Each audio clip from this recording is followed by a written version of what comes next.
नमस्कार मंडळी, आज आपण मस्त मकर संक्रांत विशेष तिळाची पापडी कशी करायची ते पाहणार आहोत। तेही अगदी साध्या सोप्या पद्धतीत, न लाटता, पाक न तयार करता अगदी कुरकुरीत खुसखुशीत तिळाची पापडी करणार आहोत। त्यासाठी लागणारे साहित्य आहे तिळाचं आणि साखरेचं प्रमाण घेतलेलं आहे ते अर्धा कप तीळ घेतलेली आहे आणि पाऊण कप आपण साखर घेतलेली आहे।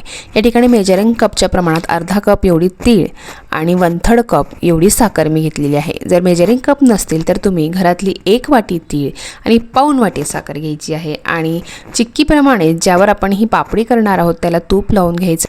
ही पापडी करण्यासाठी आपण लाटण्याचा वापर नाही करणार आहोत, त्यामुळे असे चपट्या ताटलीला खालून तूप लावून ठेवायचं आहे। तर सगळ्यात आधी आपण तीळ कढईत घालायची आहे आणि ही व्यवस्थित भाजून घ्यायची आहे। हे बघा, व्यवस्थित हे एकसारखं हलवत आपण खमंग अशी तीळ 5 ते 7 मिनिटं भाजून घ्यायची आहे। अगदी हलकासा बदामी रंग आला की आपण ही तिळाचा गॅस बंद करायचा आहे। तीळ अगदी खुसखुशीत होण्यासाठी छान भाजणं खूप महत्त्वाचं आहे, त्याशिवाय तिळाचा कोणताही पदार्थ छान लागत नाही। त्यामुळे एकसारखं हलवत थोडंसं तडतडीत आवाज आला, थोडीशी वाफ यायला लागली की गॅस बंद करायचा आणि आपली तीळ ही भाजून झाली आहे असं समजायचं। आता आपली तीळ 5 ते 7 मिनिटात छान भाजून झालेली आहे, तिला आपण प्लेटमध्ये काढून घेतलं आहे।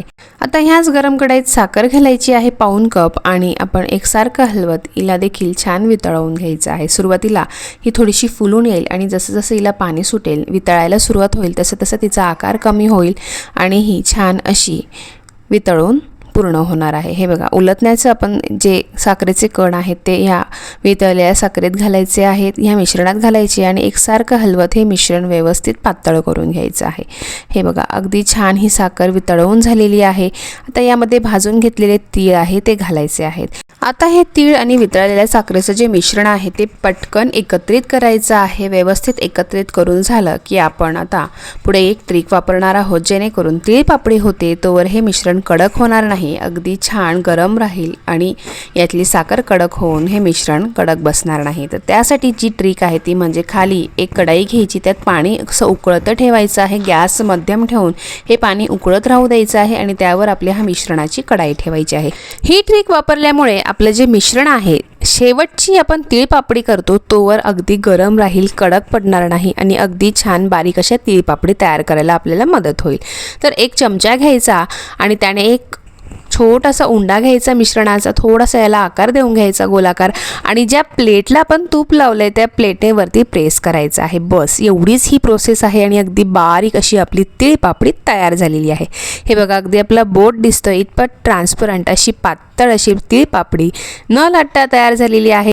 शिवाय कोणताही पाक न करता कुरकुरीत पातळ अशी न लाटता बिना पाकाची आपली तीळ पापडी तयार झालेली आहे। आता दुसरा देखील उंडा मी छोटासा घेतला आहे, असं हाताने थोडंसं गोलाकार करून घ्यायचं आहे, त्याला चपटं करायचं आणि ह्याच प्लेटने सगळीकडनं एकसारखं दाबत तिला मोठं करून घ्यायचं आहे। हे बघा, अगदी साधी सोपी पद्धतीने आपण तिळाची पापडी करून घेतली आणि 1 वाटी तिळामध्ये आपल्या 12 छोट्या छोट्या तीळ पापडी तयार झालेल्या आहेत। आणि जर आपलं थोडंसं खाली मिश्रण लागलं तर उलटण्याने किंवा एखाद्या सुरणे ही तीळ पापडी अशी वेगळी करून घ्यायची आहे। आणि हे बघा, दुसरी देखील पातळ बोट दिसेल इतपत पातळ अशी ट्रान्सपरंट आपली तीळ पापडी तयार झालेली आहे।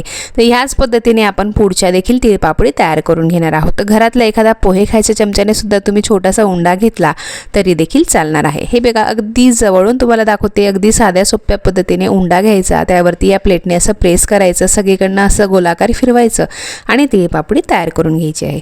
आता या पद्धतीने तीळ पापडी करण्यासाठी एक गोष्ट लक्षात ठेवायची आहे, जेणेकरून आपली तीळ पापडी परफेक्ट बनेल। तर ती म्हणजे आपण तीळ पापडी ज्यावर करतोय तो बेस स्टीलचाच असला पाहिजे आणि ज्याने दाबतोय ते देखील स्टीलचं असलं पाहिजे, कारण की स्टीलवर हे पटकन पसरलं जातं आणि अगदी लगेचच अलगद वेगळं होतं। फक्त यावरती तुपाने व्यवस्थित ग्रीस करून घ्यायचं, म्हणजे ते पटकन असं वेगळं होईल। हे बघा, शेवटचं जे मिश्रण आहे तीळ पापडीचं ते देखील गरम आहे, कडक पडलेलं नाही आहे, कारण आपण खाली उकळतं पाणी ठेवलेलं आहे, त्या पाण्याच्या वाफेवरती हे मिश्रण गरमच राहिलं आहे, कडक झालेलं नाही आहे। शेवटची देखील तीळ पापडी आपण अगदी सुंदर अशा पद्धतीने करून घेतलेली आहे। खाली थोडीशी लागली होती, तिला आपण सुरीने वेगळं करून घेतलेलं आहे। हे पहा, अगदी छान सुरेख अशा गोल आकारात छोट्या साईजच्या 12 तीळ पापडी आपल्या 1 वाटीत तयार झालेल्या आहे। अगदी साध्या सोप्या पद्धतीत पाक न करता तयार झालेली ही तीळ पापडीची रेसिपी आहे। हे पहा, अगदी कुरकुरीत अशी आपली तिळपापडी तयार झालेली आहे. तुम्ही आवाज तिचा बघा, अगदी खणखणीत असा आवाज आहे. कुरकुरीत अशी तिळाची पापडी पाकनं तयार करता आपण केलेली आहे. अगदी पातळ आहे, आपला बोटसुद्धा यातनं दिसतो आहे. इतकी पातळ अशी ट्रान्सपरंट तिळपापडी आपण या ठिकाणी तयार करून घेतलेली आहे. तर ही तिळपापडीची रेसिपी तुम्ही ह्या मकर संक्रांतीला जरूर ट्राय करा. तर ही तिळपापडी तुम्हाला मी तोडून दाखवते. अगदी सुंदर, लगेचच ती तुटली आहे, अगदी खुसखुशीत झालेली आहे. चवीला तर अगदी अप्रतिम अशी आहे. कोणालाही आवडेल इतकी सुंदर अशी रेसिपी आहे आणि कोणीही पहिल्यांदा जरी बनवत असतील तरी न चुकता ही रेसिपी तयार होईल याची गॅरंटी मी तुम्हाला देते. तर मंडळी, ह्या तिळपापडीची रेसिपी तुम्हाला कशी वाटली मला नक्की कमेंट करून सांगा. व्हिडिओ आवडला असेल तर व्हिडिओला लाईक, शेअर, सबस्क्राईब जरूर करा. चला तर मग मंडळी, पुन्हा भेटूया अशाच एका छानशा रेसिपीसोबत, एका नवीन ट्रिक्ससोबत, एका नवीन टिप्ससोबत. तोपर्यंत नमस्कार, बाय बाय.